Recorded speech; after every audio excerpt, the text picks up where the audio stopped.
Halo guys, kalian pasti sering mendengar atau melihat media berita.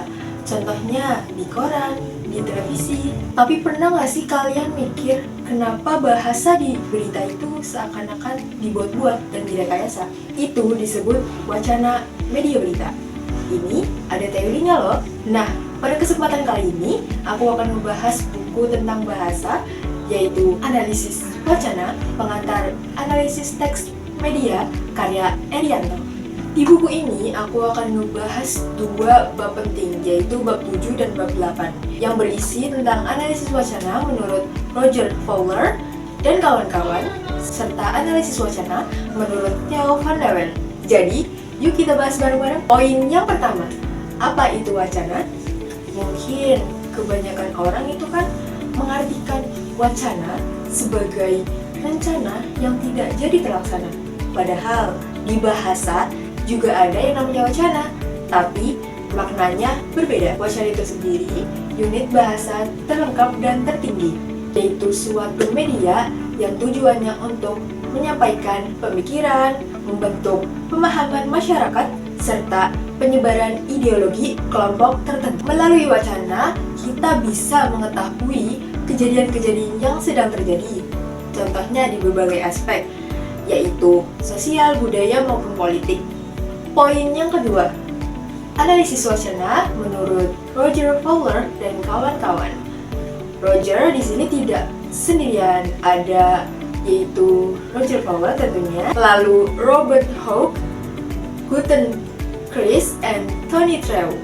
Melalui kultur studi Inggris, mereka melahirkan yaitu Critical Discourse Analysis, atau biasa kita sebut analisis wacana kritis (AWK). Mereka mendefinisikan media berita bukan hanya realitas yang apa adanya, melainkan sebuah produk yang telah dibentuk oleh alat-alat linguistik yang tujuannya untuk menyampaikan ideologi tertentu. Yang pertama, kosakata, yaitu bahasa digunakan untuk mengklasifikasikan realitas. Contohnya, peristiwa yang sama bisa disebut berbeda, yaitu perampokan, pencurian, penyelundupan, ataupun korupsi. Itu bisa berbeda di berbagai ideologi tertentu sesuai penilaian mereka. Yang kedua, tata bahasa, yaitu bagaimana hubungan antara objek dan peristiwa digambarkan. Di sini ada 3 model, yaitu transitif, intransitif, dan relasional. Yang pertama, transitif, yaitu pelaku ditunjukkan atau diperlihatkan secara aktif. Contoh, polisi memukul mahasiswa. Yang kedua, intransitif, yaitu pemunculan pelaku dengan peristiwa namun tidak ada objeknya. Contohnya, polisi menembak atau polisi memukul tanpa ada objek yang dipukul itu siapa. Model yang ketiga yaitu relasional, menggambarkan hubungan antar entitas. Contohnya, polisi itu sangat garang. Penulis menyimpulkan dari teori ini yaitu 3 poin. Yang pertama, bahasa di berita itu tidak pernah netral serta memiliki aspek ideologis. Yang kedua, yaitu mengidentifikasi peristiwa serta aktor di dalam berita. Yang ketiga, melihat bahasa sebagai perangkat menuju interaksi sosial. Penulis melampirkan berita yang berjudul Misteri Kematian Si Gadis Cantik yang diperkosa dan dibunuh. Yuk kita analisis bareng-bareng. Dari berita ini bisa kita analisis ada 2 aspek, yaitu kosakata dan tata bahasa. Di kosakata, penggunaan kata gadis cantik ini bukan hanya sebagai pelengkap saja, namun sebagai representasi media terhadap korban. Yang kedua yaitu ada tata bahasa. Pada kata diperkosa dan dibunuh itu termasuk ke dalam transformasi pasif, yang dimana khalayak atau penonton difokuskan kepada korban saja, yaitu gadis cantik, sedangkan subjek atau pelaku disamarkan atau digeser ke latar belakang. Poin yang ketiga, analisis wacana menurut Theo van Leeuwen dikembangkan untuk mencari tahu bagaimana sebuah aktor atau kelompok sosial diberitakan. Pada teori ini, wacana difokuskan untuk mencari tahu bagaimana kekuasaan kaum mayoritas dalam teks berita untuk mengucilkan kaum minoritas. Pada model ini, ada dua aspek yang dibahas, yaitu exclusion dan inclusion. Exclusion sendiri artinya yaitu pengecualian atau pengeluaran aktor dalam berita. Ada tiga cara, yaitu pasifasi, nominalisasi, dan penggantian anak kalimat. Yang pertama, pasifasi, yaitu mengubah kalimat aktif menjadi kalimat pasif. Contohnya, demonstrasi mahasiswa yang ricuh mengakibatkan dilepaskannya tembakan. Akibatnya, seorang mahasiswa tewas. Di media itu tidak disebutkan siapa polisi yang menembak mahasiswa tersebut. Yang kedua, nominalisasi, yaitu pergantian dari kata kerja menjadi kata benda supaya subjek pelaku tidak dibutuhkan. Contohnya, penembakan. Di sini tidak disebutkan siapa yang melakukan penembakan tersebut. Yang ketiga, pergantian anak kalimat, yaitu fokus membaca dialihkan menjadi anak kalimat di mana bukan pelaku aslinya. Contoh, tim penyelamat menyelamatkan 12 korban jiwa di tanah longsor. Aspek yang kedua yaitu inclusion, adalah penambahan atau penyisipan aktor dalam sebuah pemberitaan.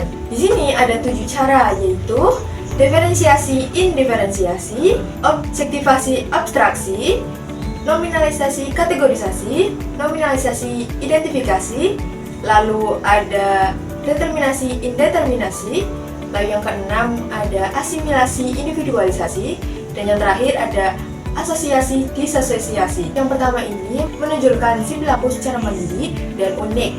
Yang kedua yaitu menunjukkan informasi tentang pelaku secara konkret ataupun abstrak, yaitu identitas aktor dimunculkan secara jelas atau bisa dimunculkan dengan kategorinya masing-masing. Contoh, bisa agamanya, status maupun fisik. Di sini biasanya ditambahkan anak kalimat, yaitu kata yang atau di mana yang terkesan kata-katanya itu buruk. Yang kelima, aktor bisa dimunculkan dengan jelas ataupun juga bisa anomali demi mempertahankan kepercayaan pembaca. Yang keenam, aktor bisa termasuk disebutkan dalam kategori kelompok lain atau bisa jadi individualisme atau aktor itu sendiri.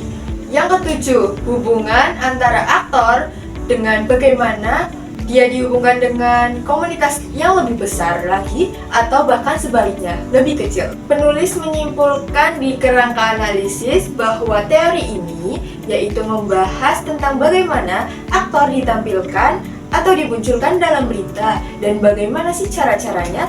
Penulis juga melampirkan sebuah berita yang berjudul "Ribuan Hektar Perkebunan Dikuasai Rakyat".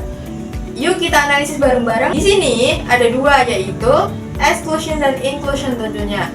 Di exclusion itu sendiri terdapat kalimat pasif pada dikuasai rakyat.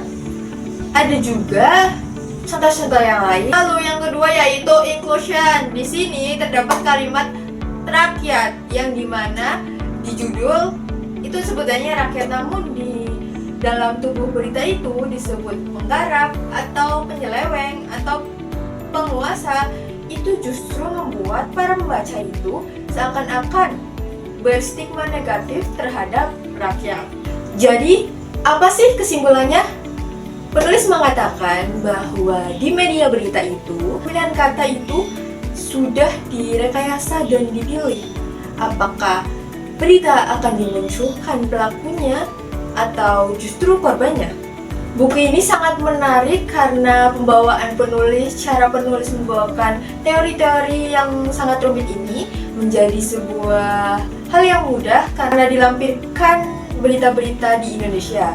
Tentunya itu bisa membuat membaca seolah-olah mengerti apa yang ingin dimaksud oleh penulis. Ini tuh juga relevan untuk mahasiswa atau peneliti muda yang ingin mencari tahu wacana khususnya dalam media berita. Perlu diperhatikan bukan hanya 2 bab ini saja di dalam buku, tapi ada berbagai bab lain dari para peneliti atau pakar-pakar ternama.